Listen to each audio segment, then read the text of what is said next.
Are you a business owner who's really stuck in the day-to-day, working in the business and really having a hard time just carving out the time and honoring the time to work on the business? Like, are you just putting out fires and doing day-to-day tasks? Or are you truly setting goals and working to accomplish the goals that you have set? Well, if you're like most business owners out there, you are working in the business all the time and neglecting to work on the business. One day you look up and you realize, man, I am just doing tasks that are way below my pay grade. If you think about what your time is worth, let's just say your time is worth $500 an hour, and you look up one day and analyze what you're doing every day, and you realize that you're doing $50 an hour tasks. You're doing tasks that you could delegate to other people. If that's you, I want to tell you you're completely normal, and this podcast today is specifically for you. I'm going to walk you through some steps that you can take to really start to manage your time better, to be able to say no to the things that you've been doing in the past, and be able to say yes to doing the things that are actually moving your business forward. As we get started today, I want to give a shout out to our podcast sponsor here, Project to Payment. If you're looking to take your trades business to the next level, check out Project to Payment. Through Bill for the Trades, you get your first 3 months for free. So as a trades business owner, I know that you're juggling multiple roles, managing teams, handling clients, overseeing operations, dealing with unexpected issues. That is so common. But with effective time management, without effective time management, it's easy to feel overwhelmed and fall behind on important tasks or important goals that you want to accomplish. Time management is a crucial skill, not just for moving your business forward and accomplishing goals, but time management is important also for building trust with our team as leaders. You see, if we're committing to doing things for our team members, a good example of this would be, I'm going to start committing to training my team once a week. But yet I lack time management, and so I start showing up not prepared, and then eventually I stop showing up at all. That is actually creating a lack of trust in my leadership. The next time I have a great idea that I want to implement, my team is going to lean back on the previous idea that I implemented that I did not follow through with. And they're going to say, oh, that's just Dan with a new idea. He's not actually going to follow through with it. And next thing you know, that becomes your reputation.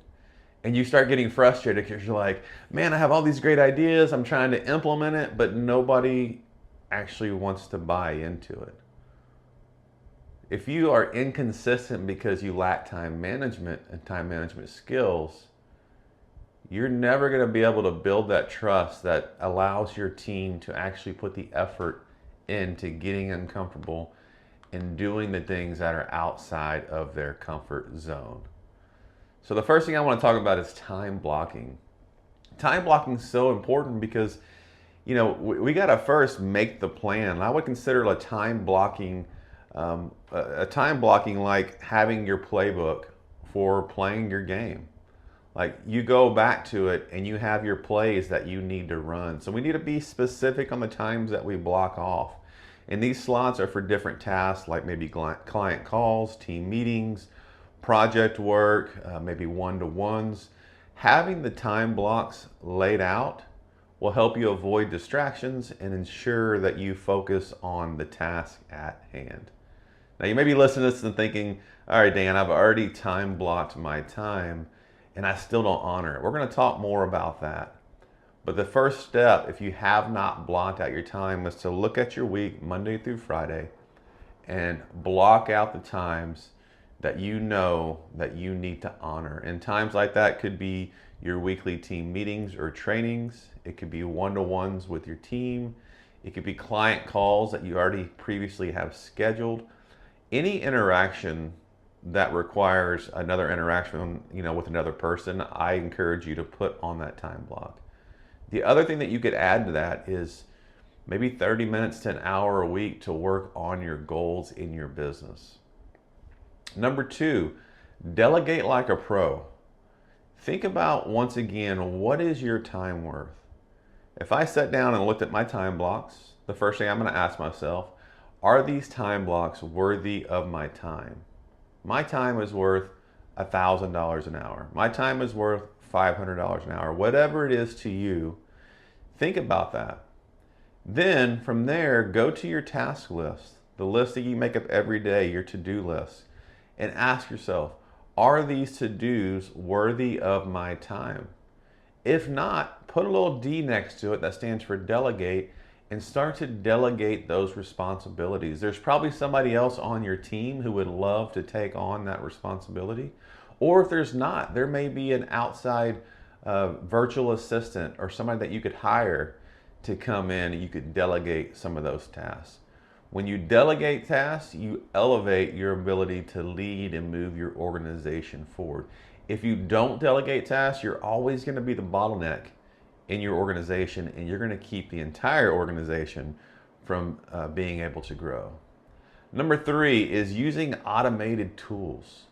There's so many automated tools out there nowadays that can help you with repetitive tasks. There's automation in emailing, there's automation in calendar scheduling, there's automation in invoicing or estimating.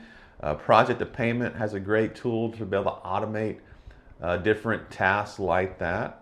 It saves on time, it saves on administration work, it saves on, and it allows you to grow your business. So in this day and age, I encourage you, lean into tools that will help you automate some of these repetitive tasks that you're doing. The next area I want to talk about is mastering your calendar. So just like we'll go back to time block, we're building out our playbook. Now that you've time blocked, I want you to take that and put that on an online calendar. If you don't know how to use an online calendar, I encourage you to lean in and learn how to use it, because pen and paper is great, but as your organization grows, there's more people involved, and that means more communication. So if it's on pen and paper or in your little calendar book, it's hard for anybody else to see what's going on. If you learn how to use an online calendar, there's settings that people can be able to see your calendar and know when you're in meetings and be able to respect your time, know when you're out, so on and so forth. So taking those time blocks and putting it on an online calendar is very important. My online calendar slots are my non-negotiables. If it's on my calendar, it means that I am not going to forget it. If it's not on my calendar, it's probably just a daily to-do that could be done today or tomorrow. It's not as important as what is on my calendar. So I encourage you, use a calendar, but lean into technology. This will allow you to grow and scale your business and take it to the next level. The next area I want to talk about is don't let urgent tasks distract you. So much easier to say than it is to do. Remember, we get a dopamine hit every time we become the answer to somebody's problem. It feels good to fix problems. It feels good to put out fires. Now, no matter who you are and what business you run, there's always going to be fires to put out every single day. So I want you to see this as like going to the gym and exercising a muscle. The first time you start to say no to the urgent and say yes to the important, it's going to be pretty sore. Just like going to the gym and hitting those curls for the first time, your biceps are going to be pretty sore. So is working this muscle.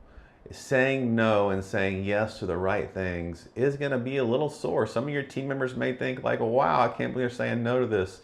But you got to remember, as you exercise that muscle, it gets easier and easier. And as you move up through the leadership ranks, as a small business owner or a manager, you may be very task oriented. You're managing tasks, you're leading tasks. But as you grow your organization, you start to shift from leading tasks to leading people who lead tasks.